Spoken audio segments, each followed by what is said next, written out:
All the geese are flying back down south. Bye, guys.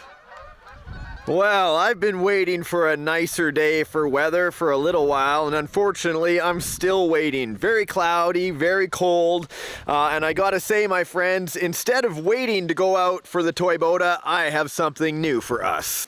And here you go, my friends, check it out. This is the Cross RC PG4L. What do you think of this trail truck kit?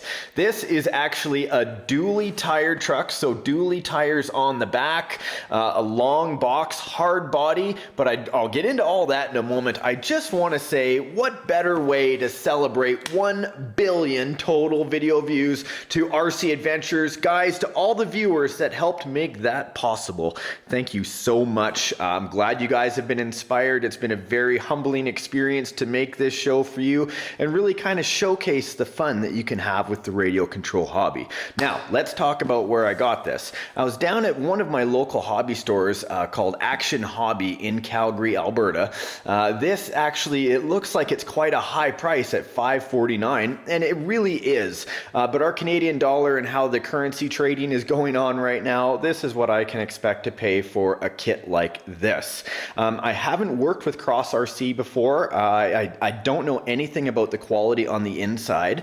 And I gotta say, I'm pretty excited to delve into the Cross RC products only because their scale trail trucks look so darn good. Now, as you can see on the box, this one does have a 2-speed transmission. Also, being dually tires on the back is going to give me ample traction, 4-wheel drive of course, and a hard top body. This isn't Lexan, but enough of my chit chat. I think I should open up the box, let's have a look at what's inside, and maybe we can even get started. The PG4L, super cool. Well, I'll get into that in more detail. First thing I can see in the box, check it out. These are the fender flares that I'm gonna have to paint and obviously put on the truck, but look how wide they are. That's amazing, actually. Bag S, all right. Now it's gonna be a whole bunch of parts here. Obviously I'll get into the details of that, but I'm just gonna cover the more larger basic items that I can see right away. Here is bag B. These are 1.9 size tires. That means the inside diameter of the hub. 1.9 inch. Almost like a Mickey Thompson style tire. Cross RC, what do we got here? It also has the inner ring of a beadlock already installed in there. So super cool. This must have beadlock rings that go with it. And 1, 2, 3, 4, 5, 6 of the tires. Awesome. I forgot to say the tires are fairly sticky compound. It looks like they're going to have quite a bit of grip, but you can never tell until you get some dust onto these type of rubber tires. Yeah, they definitely look like a type of Mickey Thompson, like the Baja Claws, but I'll tell you, it certainly does have the aggressive tread. I'm probably going to modify them though, modify the tread, because the winter is coming up and these lugs will get full of snow and start to slip really easy. But who knows? I'm going to give the stock tires a try like I always do and really see if I can give it a good trail run. Holy cow, check this out. I'm gonna open the bag on this one. Okay, so this one actually comes with a motor, and I am assuming this is the transmission since the motor is already attached to it. The transmission is already completed, and this is going to be the shifting rod for the 2-speed transmission. Very, very interesting. So this is very unlike a normal kit where I'm used to building every single thing in there. It looks like there's quite a bit to build still. Like the chassis rails are right here. Is that the chassis rails? That's got to be, like, it's got to come in pieces, so we assemble that together. I know it's a steel frame chassis. Oh yeah, so this is really heavy on the body and the body accessories. Here's the mufflers right here, 2 mufflers it looks like. A lot of chrome accessories, and it's like double bagged. Check this out. Bagged and then bagged again. Oh, nice. Yeah, definitely. It could use a polish. It looks like the bag, that just wipes off easy. Check out that chrome finish. That is a huge bumper. Look how wide this truck is. That is very unusual to see it being this wide. Most trucks I see are around between 7 and 8 inches, and I gotta say, that's getting closer towards 9 at least. Good fun, my friends, for all ages. Chrome accessories, mirrors, all that neat stuff. I say, what's in the big box? Let's have a look at this.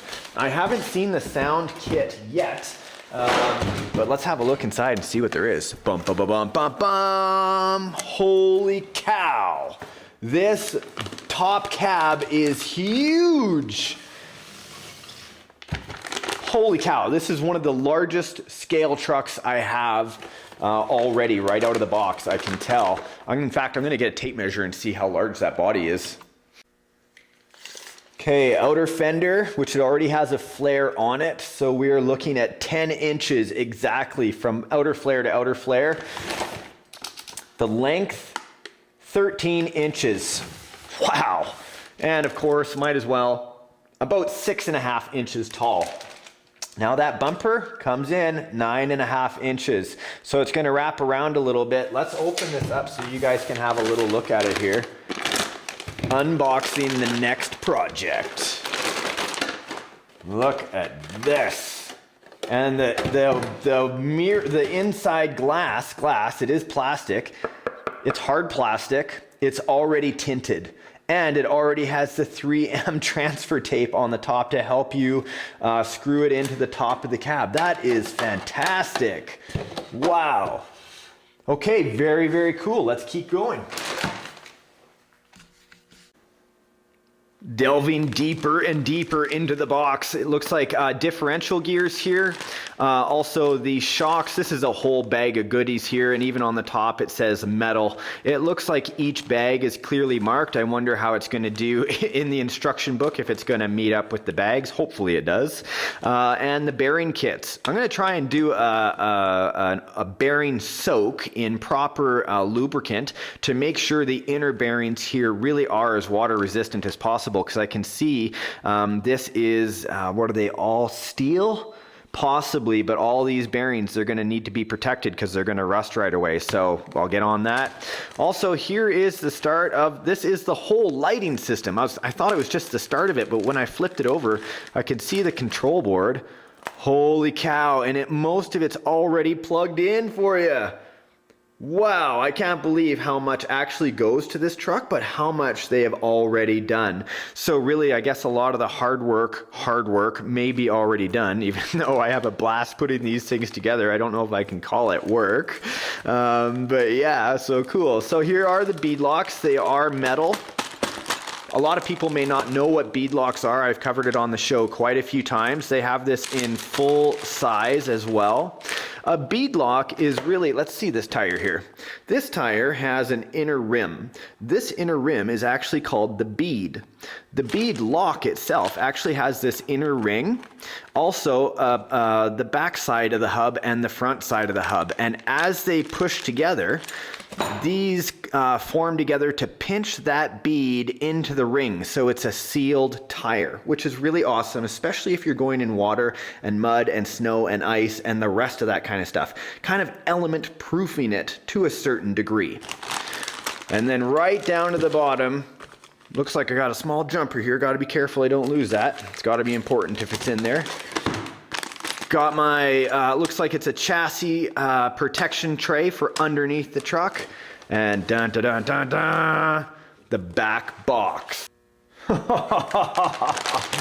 Here we go, nice. So underneath, everything is molded properly. I don't see any warbles or anything in the lines. Very clean. This is going to be where those back fenders are going. Now let's check this out. It's a little bit shorter than the cab itself, so I'm going to say it's probably about 12 inches long. Same width all the way across, of course. And this is generally what we're going to end up with as a body when we're done. So quite a long truck from tip to tail, of course, with the bumpers on, everything like that, but it's going to look absolutely fantastic. A little bit gray right now, but we're going to take care of that, and I think you guys are actually going to enjoy the theme of which I'm going to do this scale truck under. Optimus buddy, I've always promised I'd do it. We're gonna do a Bumblebee themed trail truck.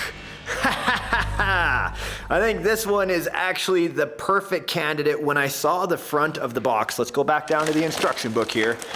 I saw it and I had no idea how large this truck was, except for the nice lady that was at the Action Hobby store. Kiera said to me, "It's actually quite a large truck, Aaron." And I thought, perfect. The yellow color, we're going to put a couple of stripes on this. It is only appropriate that we dedicate a tribute truck to Bumblebee to roll with our tribute truck to Optimus Prime here, OPTiMUS OVERKiLL. So we are going to build this up. I'm going to do my very best to do a pretty decent but straight edge paint job. Maybe we can get some special stuff done. I'll see how it goes, see who's available. But I want to build this together with you guys. Say thank you so much for giving us such an epic show over all of these years, for having a good time here with us on RC Adventures. And my friends, like I always say, get outside, have fun with the hobby of RC, and we'll see you in the next episode of RC Adventures. See you then!